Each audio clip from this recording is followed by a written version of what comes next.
역사 속 그날 그 이야기 속으로 들어가겠습니다. 소룡이란 문종세자 시절 단종을 낳다 죽은 현덕빈이 안산 바닷가에 묻힌 능어를 말하고 있다. 문종이 즉위한 후 현덕왕으로 추존되었지만 저승에서도 편하게 누워있질 못했다. 성산문을 비롯한 뜻있는 인사들이 단종 보기를 모의한 적이 있었는데 세조가 단종도 연루되었다 하여 그 어머니가 묻힌 소룡까지 파헤쳐 버렸으니 세상 사람들이 문종왕비를 소룡이라 불렀다. 이리하여 소룡은 사림의 정치가 익어갈 무렵부터 눈뜨기 시작한 조선 선비들이 일종의 부채의식으로 자리 잡아 죽어서까지 가슴에 한을 품고 살아야 하는 여인을 가리키는 말이 되고 말았다. 여러 야사를 보면 나이 24세에 단종을 낳고 7일 만에 죽었다고 언급되었으나 현능 개장지에서 보면 2일 만에 죽었다 했으니 단종의 탄생은 7월 23일이고 소룡의 사망은 그 다음 날인 7월 24일이었음이 분명하다. 이정령은 이어서 기록하기를 현덕빈이 안산에 장사하여 소룡이라 불렀으나 성산문 사건의 왕후 어머니 태씨와 아우 권자신이 극형을 당하자 왕후마저 폐위되었다고 하였다.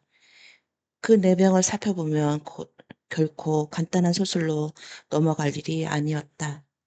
세조 병자년 6월 의정부에서 현동왕후 어머니 아기와 아우 권자신이 반영을 꾀하다가 처형되었습니다. 그리고 아버지 곤전은 이미 죽었으나 폐서인하였고 노상군의 종사에 죄를 지어 군으로 강등되었는데도 그 어머니가 왕후의 명의를 보전함에 마땅치 않습니다. 추폐하여 서인으로 끌어내리시고 다시 묻으소서라고 아뢰니 세조가 그대로 따랐고 능을 파헤쳐 시체를 버린 끔찍한 일이라 후세인들에게는 말도 탈도 많았던 것이었다. 중종 때 살인으로 이름을 높던 이자라의 음해일기에는 경춘년 1457년 겨울에 세조가 궁궐에서 낮잠을 자다가 가위에 눌린 적이 있었는데 귀해한 일이 생겼다. 곧 소룡을 파헤치라고 명하였다. 석술을 부수고 관을 끌어내리라고 하였으나 무거워서 드러낼 도리가 없었다. 동원된 구사와 백성들이 놀라고 괴한적이 하였으니 그를 지어 죄를 지내고서야 관이 움직였다. 사나울 노천에 방치해 두었다가 곧 명에 따라 평민의 예로 장사 지내고자 물가에 옮겨 묻었다. 등 능을 파헤치기 며칠 전 밤중에 능 안에 부인의 울음소리가 나면서 내 집을 부시러 하니 창차 어디서 의탁할꼬 라는 소리가 들렸다. 그 소리가 마을 백성 마음을 아프게 흔들었고 얼마 지나지 않아 역마탄 사신들이 갑자기 달려왔다. 관을 언덕벌에 옮겨 묻어서 신령스러움을 드러냈으니 예전의 능터에 나무와 돌을 범하고 마소를 혹여 무덤자리를 짓밟으며 맑았던 하늘이 갑자기 깜깜해지고 비바람이 불어닥치므로 서로 경계하여 아무도 가까이 가질 못하였다. 이 일을 본말에 눈으로 직접 목격하고 얘기해 준 노인들이 있었다. 라는 내용을 후세인들에게 남겼다. 추수편에 보면 또 이런 내용도 있다. 세조의 꿈에 나타난 현덕왕후가 매우 분노하여 내가 죄 없는 내 자식을 죽였으니 나도 내 자식을 죽이겠나라 하는지라. 세조가 놀라 일어나니 갑자기 의경사자가 죽었다는 기별이 왔다. 그 때문에 소룡을 파헤치는 병고가 있었다라고 하듯이 여러 야사에 전했던 회개한 내용들 속에는 소룡의 안타까운 절절히 배어 있다. 이 모든 사실 여부를 떠나 당대에 떠돌던 민심이 척도일지니 역사의 두려움이란 바로 이런 것을 두고 말할 것이었다. 소룡의 문제가 중종 제8년에 다시 거론되고 있었다. 배후 2월 어느 날 역대 임금의 유표를 모시던 태묘가 큰 벼락에 떨어져 늙은 소나무를 치니 놀란 임금이 친히 종묘에 위안제를 드리고 신하들을 사정전으로 아래 불러 생각하는 바를 말하라 일렀더니 꼬조판서 장순손이 제일 먼저 지금 태무에 재화가 생겼으니 이는 조정의 잘못이 있을 뿐 아니라 종묘에 잘못이 있기 때문인가 합니다. 라고 아뢰었다.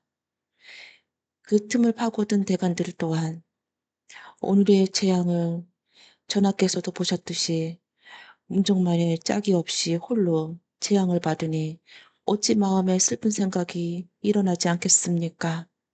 비록 이 일을 재화로 불렀다고 하나 확실하게 말할 수는 없지만 모름지기 임금이란 마음을 바로잡고 언론을 두고 반언을 받아들이는 세 가지 일보다 더 큰 것은 없습니다. 라고 아뢰었고 노대신이었던 영춘수 김은기 또한 신은 전날 의논한 적에 추복에 응당하지 않다 했습니다. 이제 다시 생각하니 천리나 인정으로는 추복함에 옳은 듯이 전날 은호는 실로 잘못입니다. 라고 아뢰었다. 중종도 결국엔 소룡의 추복을 받아들이지 않을 수 없었다. 그때가 바로 중종 제8년 개유년 1513년 3월 엿새 날이었다. 이리하여 소룡은 나라의 제사에 승격하여 망제를 지내므로 물론 능을 새로 조성하기 위해 천장도감을 꾸려졌으니 우의정 송일이 산능 총무사로 삼아 정교를 내렸다. 새로 산능을 설립하였거늘 대신들과 승지가 관상갑이나 예조에 더불어 소능이 본래 있던 자리에 찾아 살펴보고 천장하라. 만약 바닷가에 다시 설립한다면 마땅히 내가 베링을 할 것이나 그러나 핵으로 그대로 둘 수가 없으니 예조의 자리에 밝은 자와 함께 살펴본 뒤 경도 가보라 하고 명을 받들었다.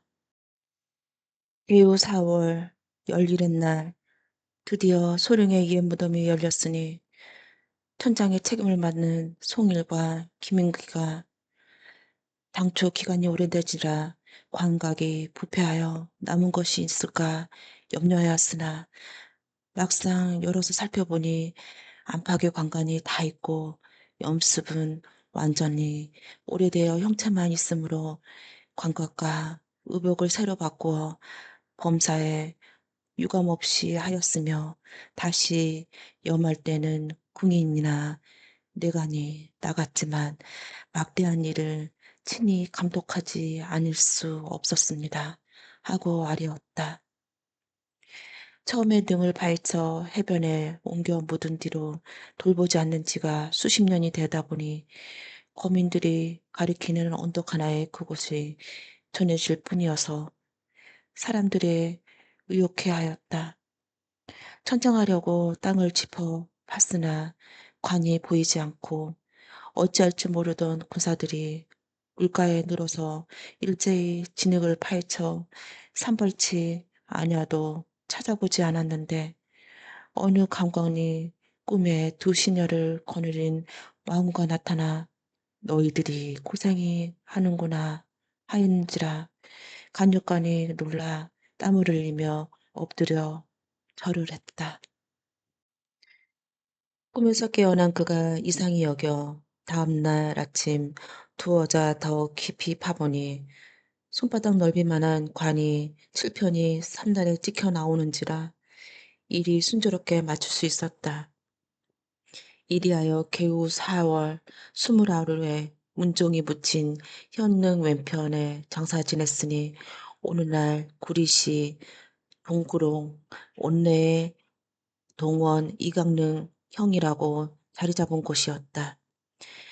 60년 만에 현덕왕후가 문정 곁에 묻혔으니 능호조차 소릉에서 현릉으로 바뀌게 되었다. 가까운 데 누웠지만 서로 바라볼 수 없는 안타까움의 절인지라 오고졌던 회송이 저절로 말라 죽고 말았다. 태무의 벼락을 쳤으니 누구보다도 먼저 소릉의 보기에 아래였던 판서 당수손의 시역 제조까지 맡았던지라 역군들에게 명하여 나무를 잘라내고 막힌 곳을 트이게 하였더니 보는 사람들 모두가 영령하신 일이라 여겼다. 능이 열던 날 옛 능자리에 맑은 날씨에도 큰 비가 내렸다가 그쳤다고 전했다.